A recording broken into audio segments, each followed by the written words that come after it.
આંતરરાષ્ટ્રીય સમાચાર અમેરિકાના રાષ્ટ્રપતિ ડોનાલ્ડ ટ્રમ્પે મેમ્ફિસ સેફ ટાસ્ક ફોર્સની રચના કરવા માટે આદેશ જારી કર્યા છે. આ આદેશ અનુસાર, ટેનેસી પ્રાંતના મેમ્ફિસ શહેરમાં નેશનલ ગાર્ડના જવાનોને મોકલી શકાશે. ગાઝાના દક્ષિણ ભાગમાં આવેલા અલ માવાસીમાં ઇઝરાયેલના ફાયરિંગમાં એક દિવ્યાંગ પેલેસ્ટિનિયન મહિલાનું મોત થયું છે અને અન્ય 4 લોકો ઘાયલ થયા છે, એમ એક કટોકટી સ્ત્રોત દ્વારા જાણવા મળ્યું છે.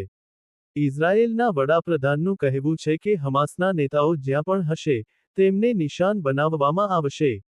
નેતન્યાહુનું આ નિવેદન કતારને અમેરિકા તરફથી મળેલી ખાતરીના એક દિવસ પછી આવ્યું છે કે ઇઝરાયેલ ફરી દોહા પર હુમલો નહીં કરે. અમેરિકાના રાષ્ટ્રપતિ ડોનાલ્ડ ટ્રમ્પે સોમવારે જણાવ્યું હતું કે યુએસ સેનાએ વેનેઝુએલાના ડ્રગ કાર્ટેલના કથિત જહાજ પર હુમલો કર્યો છે જે યુનાઇટેડ સ્ટેટ્સ તરફ જઈ રહ્યું હતું. તાજેતરના અઠવાડિયામાં શંકાસ્પદ ડ્રગ બોટ પર આ બીજો હુમલો હતો.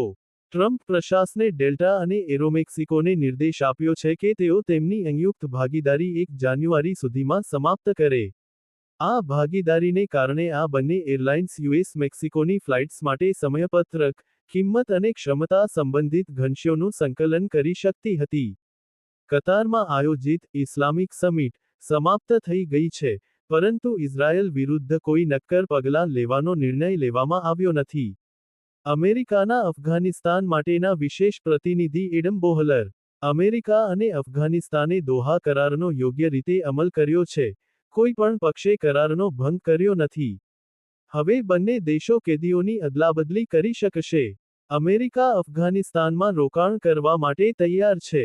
Reporter દરકાસ Mokha, Ahmedabad દસ્તક news 24.